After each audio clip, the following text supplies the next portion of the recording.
Boa noite. Hoje eu gostaria de falar um pouco sobre Gálatas, capítulo 5, versículo 16, que diz: Porém, andai em espírito e não cumprireis a concupiscência da carne, porque a carne cobiça contra o espírito, e o espírito contra a carne, e estes opõem-se um ao outro, para que não façais o que quereis. Mas se sois guiados pelo espírito, não estáis debaixo da lei. Porque as obras da carne são manifestas, as quais são prostituição, impureza, lascívia, idolatria, feitiçarias, inimizades, porfias, emulações, iras, pelejas, dissensões, heresias, invejas, homicídios, bebedices, glutonarias e coisas semelhantes a essas, acerca das quais vos declaro que, como já antes vos disse, que os que cometem tais coisas não herdarão o reino de Deus. Mas o fruto do Espírito é o amor, o gozo, a paz, a longanimidade, a benignidade, a bondade, a fé, a mansidão e a temperança. Contra essas coisas não há lei. E os que são de Cristo crucificam a carne com as suas paixões e concupiscências. Se vivemos no Espírito, andamos também no Espírito.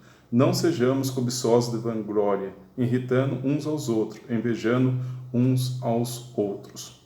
No livro de Efésios, capítulo 5, versículo 18, ele traz para nós assim, mas enchei-vos do Espírito Santo. O que é ser cheio do Espírito Santo? Como ser cheio do Espírito Santo? Ser cheio do Espírito Santo não tem nada a ver com os dons do Espírito Santo, descrito no livro de Coríntios, que ele fala sobre os dons do Espírito Santo. Mas nós vamos falar hoje de ser cheio do Espírito Santo, de ter uma vida transformada por Deus, de ter uma vida mudada por Deus. A partir do momento que você conhece a Cristo como Salvador, porque a Bíblia diz que todo aquele que crer será salvo, o crer, ele envolve não somente você fazer uma confissão de fé, Talvez você foi um dia na igreja, você ergueu a sua mão, como, estou aceitando o sacrifício que Cristo fez na cruz do Calvário e acho que está tudo resolvido já. A questão é muito mais além desse dia, que você ergueu suas mãos para Jesus.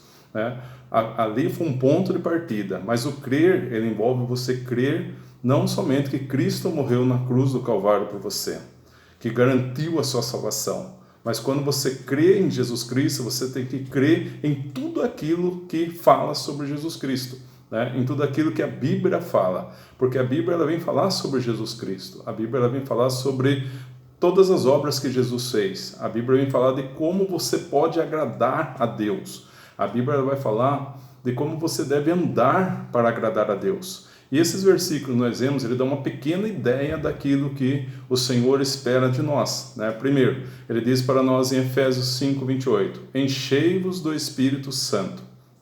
Então, não é uma questão se eu quero ou se eu não quero. A partir do momento que eu entrego a minha vida para Jesus Cristo, eu tenho que procurar encher a minha vida do Espírito Santo. Eu tenho que procurar viver uma vida cheia do Espírito Santo. E o que é viver uma vida cheia do Espírito Santo? Segundo o livro de Gálatas aqui, capítulo 5, versículo 16, ele diz, andai em espírito e não cumprireis a concupiscência da carne. Ou seja, quando eu estou andando por Espírito, estou sendo guiado pelo Espírito de Deus, as obras da carne, elas já não devem fazer mais parte do meu cotidiano. Ela já não deve fazer mais parte da minha vida normal. A minha vida normal agora tem que ter o fruto do Espírito Santo, e não as obras da carne mais. Então, a Bíblia diz para nós aqui que tudo aquilo que é contra o Espírito não agrada a Deus. Tudo aquilo que é obra da carne, tudo aquilo que a minha carne deseja, tudo aquilo que o meu ser aqui na terra deseja, é contra o Senhor. Porque as obras da carne quais são? As obras da carne ele diz aqui que são a prostituição, a impureza, a lascívia, a idolatria, feitiçaria, inimizades, porfias, emulações, iras, peleja, dissensões, heresias, invejas, homicídios, bebedices, glutonarias e coisas semelhantes a essa, das quais eu vos declaro que não vão herdar o reino dos céus. Então, mas eu não ando na prostituição. Mas eu não ando na idolatria. Mas a Bíblia diz, se eu tenho inimizade, se eu tenho inimizade contra alguém, eu não consigo perdoar alguém, eu também não vou entrar no reino dos céus. Porque a Bíblia está dizendo que a inimizade, a Bíblia está dizendo sobre as pelejas, né? As dissensões, né? Aquilo que muitas vezes eu estou dentro de uma igreja, mas eu formo o meu grupinho lá para fazer as dissensões dentro da igreja, para criar as contendas dentro da igreja, né? E estou achando que está tudo certo, e estou achando que o Senhor está se agradando, né? Na realidade, a Bíblia diz que o Senhor não se agrada dessas coisas. Essas coisas não são obra do Espírito, né? Essas coisas são obras da carne. Essas coisas, a Bíblia diz que não vão herdar o reino dos céus, né? Então, o que ele diz aqui? A base de tudo que eu tenho que ter, se eu sou cheio do Espírito Santo, eu não estou dizendo aqui se eu falo em línguas, eu não estou dizendo aqui se eu tenho um dom de curar, se eu tenho um dom de revelação, não estou dizendo disso. Isso daí, a Bíblia diz que são os dons do Espírito, né? Eu estou dizendo ser cheio do Espírito. Ser cheio do Espírito, eu tenho que ser uma pessoa que tem amor, né?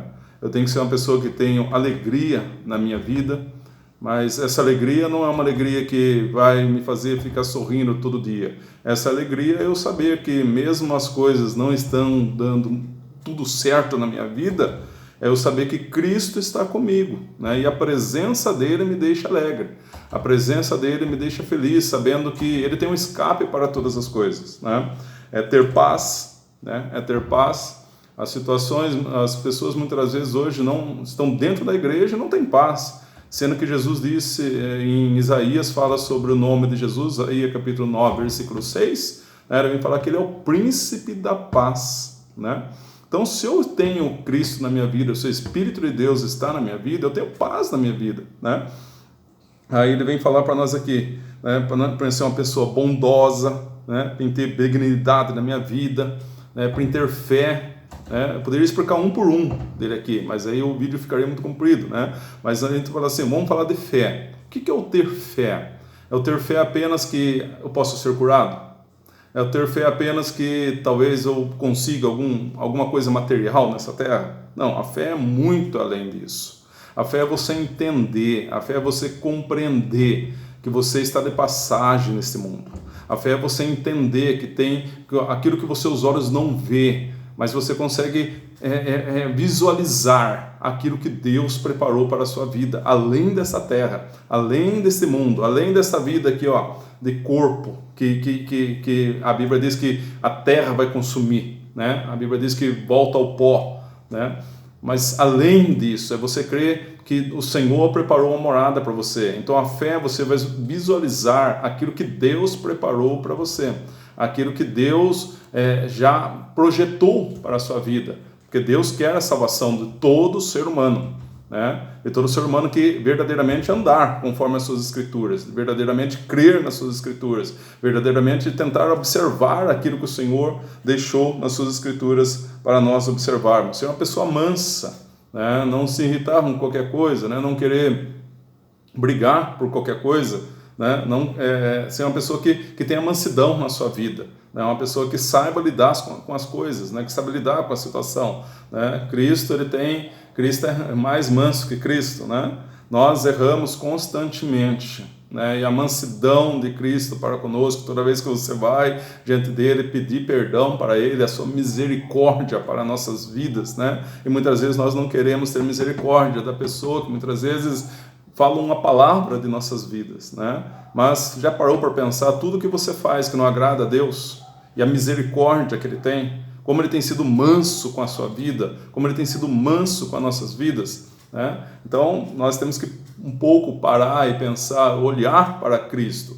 Eu não devo olhar para o irmão meu da direita, o irmão meu da esquerda e comparar minha vida espiritual com a dele, né? Não é isso que a Bíblia me diz. A Bíblia me diz em olhar para as Escrituras, em consultar as Escrituras, ver o que a Escritura está dizendo, como eu devo andar, como eu devo viver, né? Então nós temos que viver cheios do Espírito Santo. Quando eu tenho o Espírito Santo, ele vai me guiar, ele vai me controlar, ele vai me mostrar a direção de tudo, ele vai mostrar a maneira de eu fazer as coisas, a maneira de eu agir, a maneira de me proceder aqui nessa terra, né? E aí ele diz, contra essas coisas não há lei, né? Os que são de Cristo crucificaram a sua carne com as suas paixões e concupiscências. Quando você entrega a sua vida a Cristo, é a mesma coisa que você estivesse dizendo, olha, eu estou me crucificando, eu estou morrendo para o mundo, estou morrendo para as paixões da carne, e agora eu vou nascer para Cristo, eu vou viver para Cristo. E como eu vivo para Cristo? Eu vivo para Cristo através do Espírito. Não tem como viver para Cristo sem ser cheio do Espírito Santo, sem estar com o Espírito Santo na minha vida. Então é o Espírito Santo que me ajuda a viver esta vida, que nos ajuda a viver a vida que agrada a Cristo segundo as Escrituras. E ele diz aqui, e vivemos no Espírito e andemos também no Espírito. Então viver no Espírito apenas, muitas vezes a gente fala assim, mas dentro da igreja as pessoas olham para mim, dentro da igreja eu sou uma pessoa amorosa, dentro da igreja eu sou uma pessoa que tem o fruto do Espírito, Mas não é só dentro da igreja. Ele fala assim, ele fala para nós aqui, para nós vivermos em Espírito e andarmos em Espírito. Ou seja, a vida cheia do Espírito Santo, aonde quer que você esteja, querido, você vai entender o princípio de tudo. Os olhos do Senhor estão sobre a sua vida. Então o Espírito vai te conduzir em tudo, vai te conduzir no que falar, no que pensar, da maneira que você vai proceder. Então você tem que pensar sempre, o Senhor está olhando para mim. E isso quem que faz? O Espírito Santo que está dentro de você, ele vai te lembrar sempre das promessas gloriosas que Deus tem para a sua vida. Ele não vai te lembrar das promessas dos homens, ele vai te lembrar das promessas que Deus já deixou determinado na sua Escritura. As promessas que Deus deixou determinado na sua Escritura não cairão por terra. Todas elas se cumprirão. Todas elas se cumprirão. Então eu tenho que acreditar, eu tenho que crer naquilo que está nas Escrituras. Eu tenho que tentar viver uma vida o mais possível que agrade ao Senhor. Não precisa agradar ninguém, não. Eu tenho que agradar ao Senhor Deus Todo-Poderoso. Eu tenho que agradar ao Senhor que nos comprou lá na cruz do Calvário. É a Ele que eu tenho que agradar. É a Ele que a minha vida tem que... Ele olhar para a minha vida e se agradar da minha vida. Como Ele olhou para a vida de Jó, como Ele olhou para a vida de Noé, e se agradou da vida deles. Assim Deus possa olhar para a nossa vida e se agradar. E como Ele vai olhar e se agradar? Vai ver se nós estamos cheios do Espírito de Deus. Amém? Deus que abençoe e te guarde em nome de Jesus.